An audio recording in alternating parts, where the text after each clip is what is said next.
Hello everyone. तो अब हम 11th क्वेश्चन की तरफ बढ़ते हैं। आप चैनल को सब्सक्राइब करते रहिए, लाइक करें और शेयर करें। तो 11th क्वेश्चन हमारा क्या है, मैं आपको एक बात बता दूं। एक टावर है, एक बैंक पर, रिवर के एक बैंक पर एक टावर खड़ा है और उसके अपोजिट वाली जो बैंक है ना, रिवर के अपोजिट, उससे जब उसके टॉप का एंगल ऑफ एलिवेशन देखेंगे तो 60 डिग्री गिवन है। और इस पॉइंट से along the line joining the foot of the tower 20 metre दूर एक और पॉइंट है जिससे angle of elevation top of the tower का है 30 डिग्री।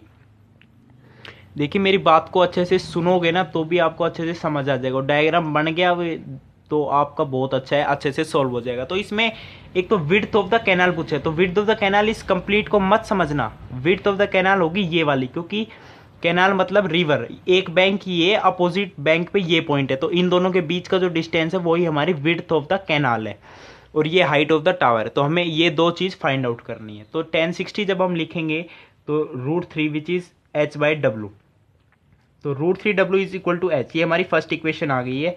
अब वेन और जब हम 1030 लिखेंगे ना, 1/√3 is equal to h/20 plus w, 20 metre plus w, तो 20 प्लस w is equal to h√3, second equation. तो ध्यान से देखिए,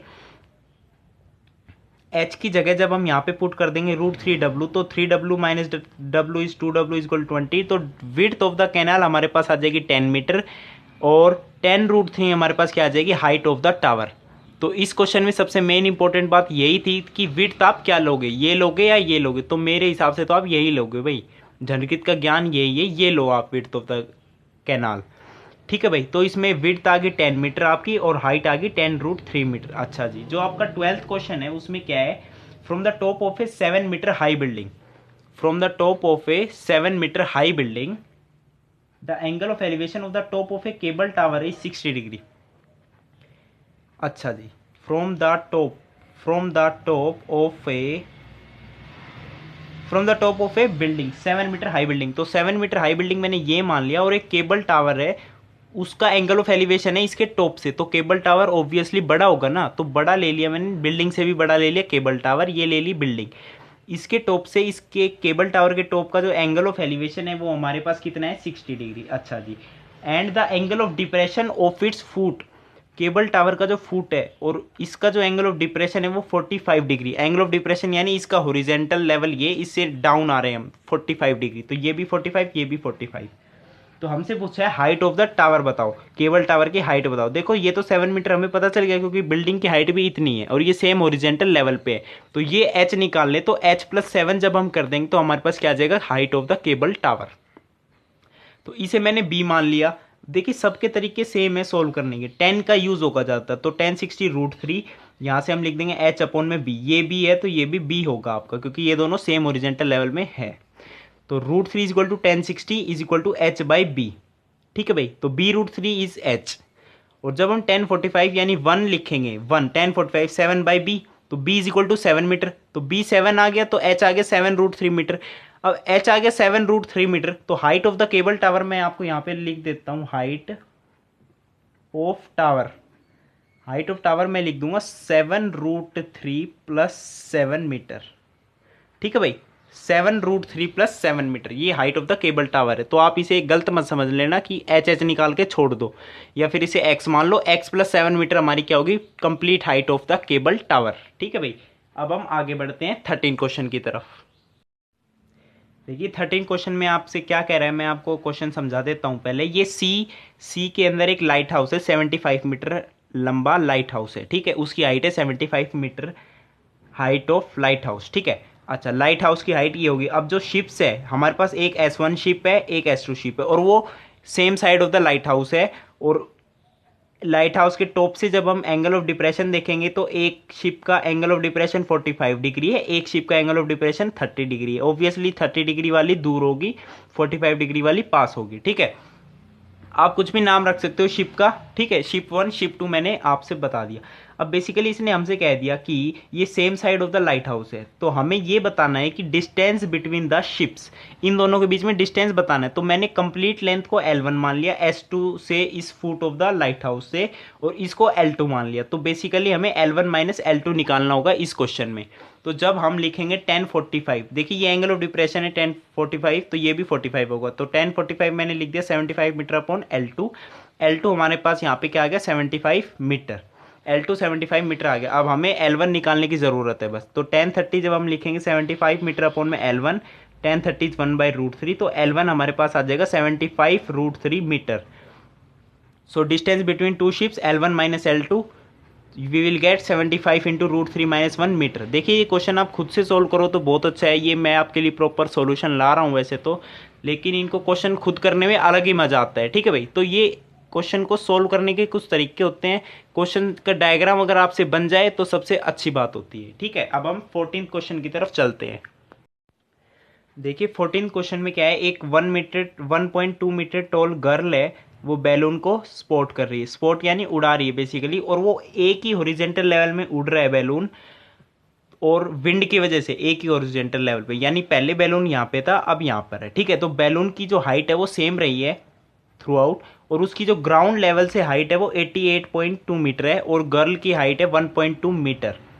अब ध्यान से देखो, पहले उसका एंगल ऑफ एलिवेशन क्या था, इसकी आइज से, गर्ल की आइज से एंगल ऑफ एलिवेशन 60 डिग्री था, बाद में इसका एंगल ऑफ एलिवेशन हो गया 30 डिग्री। तो हम पहले तो हमने क्या बताना है यहाँ पे, देखिए कि इसने कह दिया कि angle of elevation reduces to 30 degree. Find the distance travel by the balloon during the interval. Interval कौन सा हुआ, पहले यहाँ पे था अब यहाँ पे हुआ, तो इंटरवल यानी बीच वाला।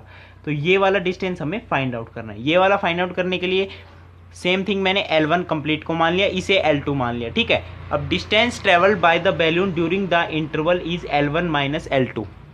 Distance travel by the balloon during the interval is L1 minus L2।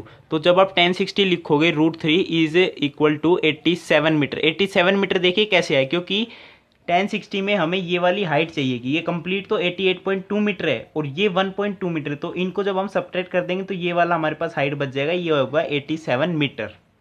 तो 87 मीटर अपॉन में L2, तो L2 हमारे पास आ जाएगा 87 अपॉन √3 मीटर। और जब 1030 आप यूज देखोगे 1030 डायग्राम के अंदर, तो हमारे पास आएगा 87 मीटर अपॉन में L1, L1 आ जाएगा 87√3 मीटर। अब रिक्वायर्ड आंसर में हमें L1 माइनस L2 करना था, तो 87√3 माइनस 87 अपॉन √3 मीटर। तब इसको आप सिंप्लीफाई करोगे, आपके पास आंसर आ जाएगा 58√3 मीटर। तो ये आपका था 14th क्वेश्चन। ये भी इंपॉर्टेंट क्वेश्चन में आता है, इस क्वेश्चन के बहुत ज़्यादा चांसेस होते हैं आने में पेपर्स में, आपके स्कूल के एग्जाम्स में भी। तो बेसिकली गर्ल की हाइट जो है वो सब्ट्रैक्ट करनी कई बार भूल जाते हैं बच्चे, तो ये सब्ट्रैक्ट करनी जरूरी थी, तो ये इंपॉर्टेंट क्वेश्चन था। अब हम 15th क्वेश्चन की तरफ बढ़ते हैं, जो कि वो भी बहुत ज़्यादा इंपॉर्टेंट है।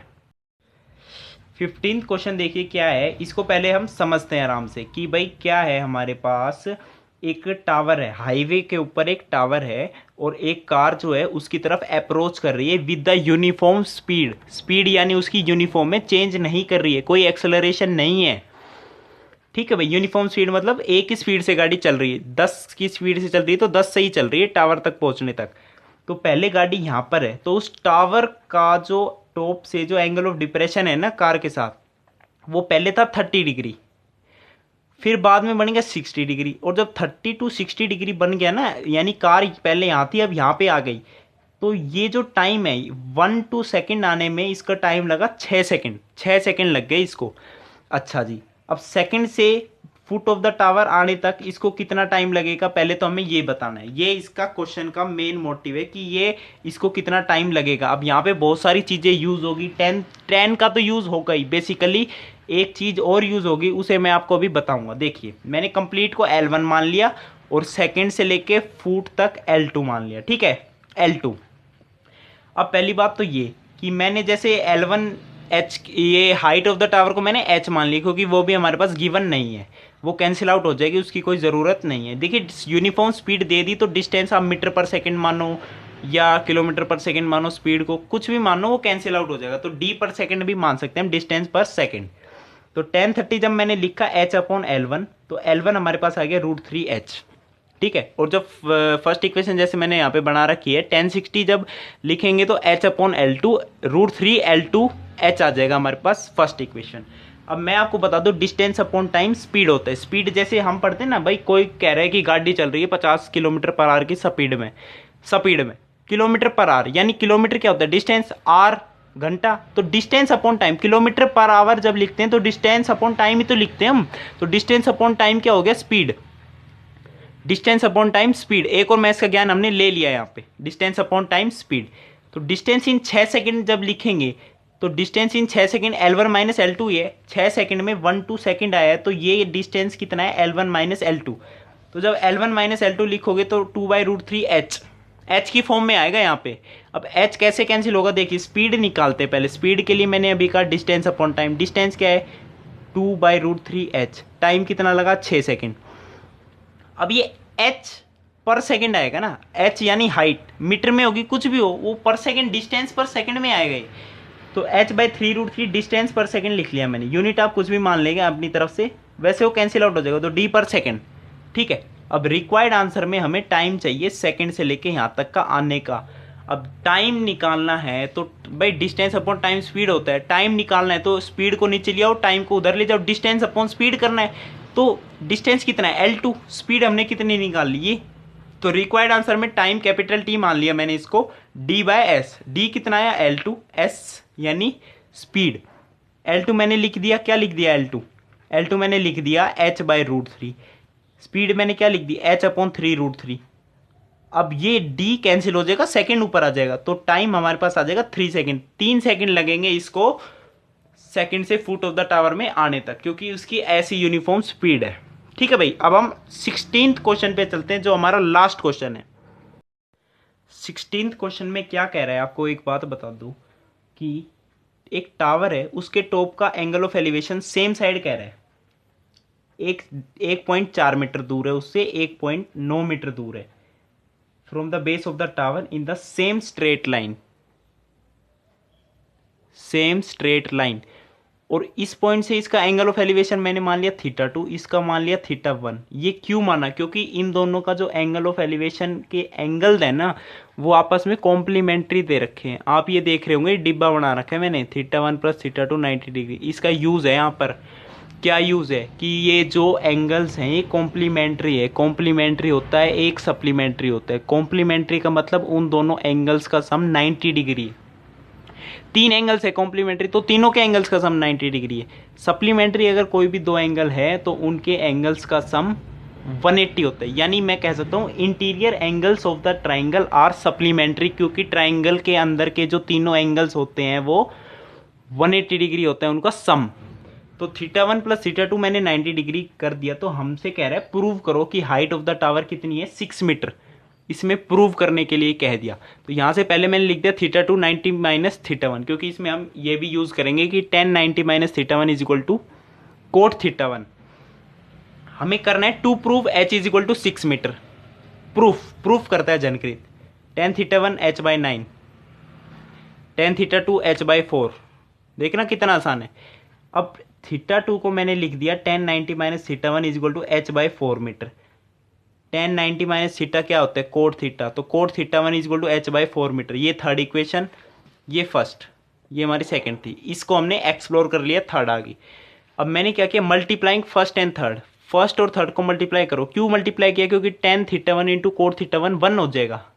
1 is equal to h/9 metre into h/4 metre. h square is equal to 36 metre square.